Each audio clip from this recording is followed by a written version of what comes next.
This one is interesting, very interesting. Our money moves this week. Diego Pavia, the Vanderbilt quarterback, has sued the NCAA. Late last week, arguing that the bylaws of the organization that count junior college seasons against NCAA eligible seasons is a violation of the Sherman Antitrust Act because it is cutting 2 years off of his ability and other players like him to engage in trade, if you will. Pavia, he was basically a high school wrestler, wrestled at 160 pounds. He was very good in New Mexico. He did not have any FBS or FCS offers coming out of high school. So he did have a couple of some D2 interests, but he spent 2 years at New Mexico Military Institute, a junior college that plays in the illustrious Southwest Junior College Football Conference. Some bus rides in that thing. Became a quarterback prospect. He then went last year, played at New Mexico State. Now he is transferred to Vanderbilt. So he's played 2 years of FBS football.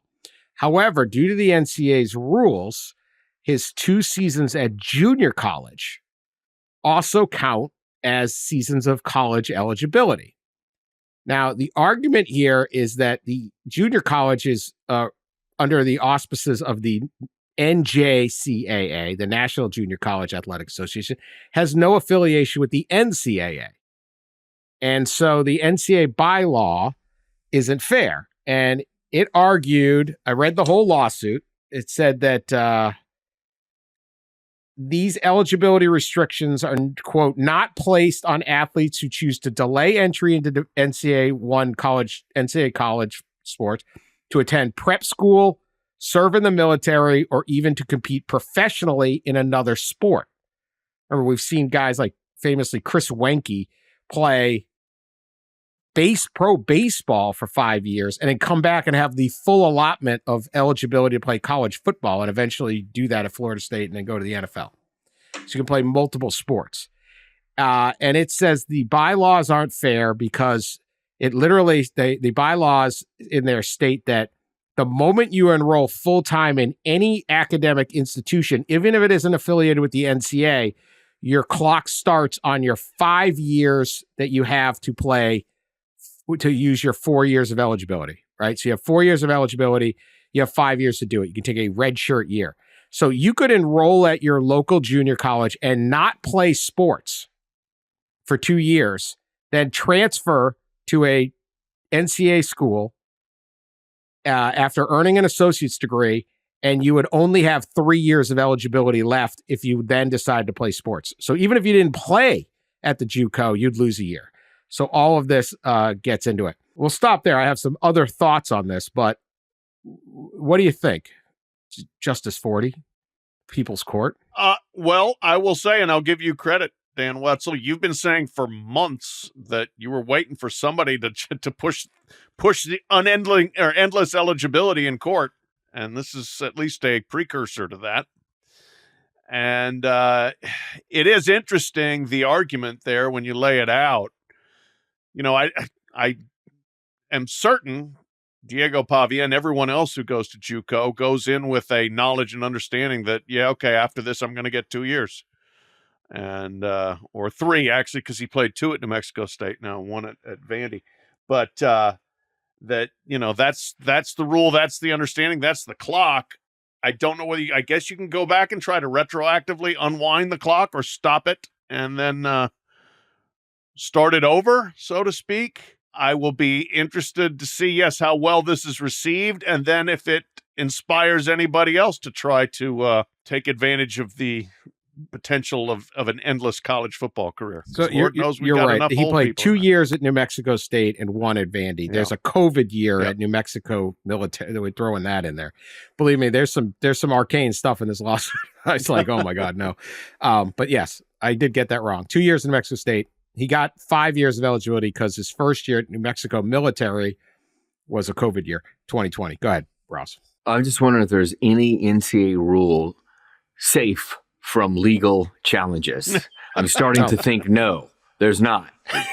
There are no NCAA rules that are safe, which is probably why many of them are in the process of being changed to align with the settlement. By the way, speaking of the unending college careers that Pat just mentioned and Dan has talked about before, that's in the settlement, right? That a college athlete can't play.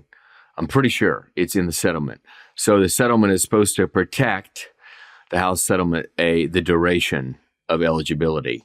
Again, the settlement's supposed to protect a lot of things, and we'll see if that happens. But this is actually really a fascinating one, and because it's not arguing for a complete, abolishment of the eligibility rules. It's just arguing for the junior college rules, or junior college not to count. And yeah, you talk to lawyers who've read this, and a couple of them will tell you that it's kind of got some good arguments in there. No NCAA rule is safe, and I don't know how this ends, because I can't imagine the NCAA changing its rules to permit junior college players to get full 5 years eligibility, because guess what happens then? You have thousands of kids filing class action lawsuits for back pay, probably, just like the House case from NIL lost that they could have had if these rules were in place. So I'm curious to follow this one. Should be interesting. So what I've said all along is, when does somebody say, why is there only 4 years of eligibility?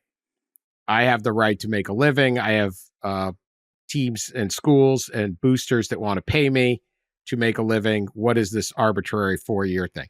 I fully believe the NCAA should have the right to say, this is it. You got 5 years to do 4, or that you only get 5, or whatever. The NCAA needs that protection to be able to establish. We do not need, I think we said, like Sam Hartman, playing quarterback until he's 38 years old. Yeah, right. With those great locks still, we don't need him around the freshmen, the ladies. It'd just be creepy, the whole thing. No, I mean, but good guys would be playing forever, and because it's just, and we don't need that. That's not what we need. We already got it long enough. Yeah. Well, so you got to get out of there. Yeah, and Dan, the incentive to not continuing to play college athletics was always, well, you're not getting paid, but now you're about to get paid. You're going to get paid. Right. So now why not? But you would also, even if you just did the NIL like these guys are getting, if you could stay eligible in grad school and basically just every year keep getting more and more grad degrees. Yeah. We would have very learned football teams. Yes, that's right. You're like, I'm working on multiple degrees. Right. Yeah, European poetry masters, whatever. Just everyone would be very, very learned, but totally ridiculous. This, though, is different. And that's what I 100% opposed to that. That would just be a farce. So there's actually stuff that they didn't mention in the lawsuit that I think I'm going to give them some free legal ideas here on this case. So I agree with this bit. Why should the NCAA, why does the NCAA get to say what matters at the NJCAA? And here's where this is where I think the NCAA's got some issues. And I'll go back to hockey. And I know I mention hockey rules all the time, but hockey has the best rules because no one was paying attention, because nobody cares. So the hockey people just go, hey, what do you think of this? Makes common sense. Do it. And then in football and men's basketball, they have, I bet the hockey rules manual is like a page. Can you skate? Yes. Give him a stick. Can you speak Canadian English? You could be drafted by the Toronto Maple Leafs. Okay. You could be the number one draft pick in the NHL draft and then go play college. All right. You can do anything. And hockey doesn't care. But in hockey, many of the prospects that play college hockey go through a thing called the United States Hockey League, which when you're about 16 years old, if you're a great high school hockey player, or whatever you are, you wouldn't even be playing high school. You go to the United States Hockey League, which is a bunch of teams in basically Iowa and a little bit of Nebraska and stuff like that. It is an incredible league, and these small towns in Iowa love it. You will get NHL prospects. Everybody's coming through there. They're 16, 17, 18, and you can play until you're 21 years old. And that is where the majority of those kids then go on to the NCAA. There is an educational component to the USHL, including kids taking online college classes, community college classes. They aren't playing for their junior college, but they're taking college classes. They're 21. There's kids 21 years old in the league. Then they go to play college hockey. They are not stripped of a year of eligibility. Now, I believe just Monday, the NCAA just allowed the same deal with the Canadian junior leagues, including the OHL, the Ontario Hockey League, where they pay the players a stipend, as well as they sit around from 16 to 21. College hockey is about to get flooded with incredible talent. So you have professional players playing hockey, and this is high level stuff, the OHL. And you are getting paid and playing, and you're 19, 20, 21, and you don't lose any eligibility, but Diego Pavia does at the New Mexico Military Institute? Or one of these we saw Last Chance U, man. That wasn't too glamorous down there. East Mississippi. East Mississippi. It's the one, Kansas, the one in Kansas. Scuba. Here's another, and Pat, you can help me with the swimming, but the gymnasts, okay? The gymnasts can delay entry into college, like the U.S. Olympic gymnastics team, or in the case sometimes, including I think this year, at least one of them, they were a little old this year, maybe last time, you can play 2 years of, I don't know, you play gymnastics, but you compete 2 years in college gymnastics. You could be at LSU or Auburn. You could be SUNY Lee at Auburn.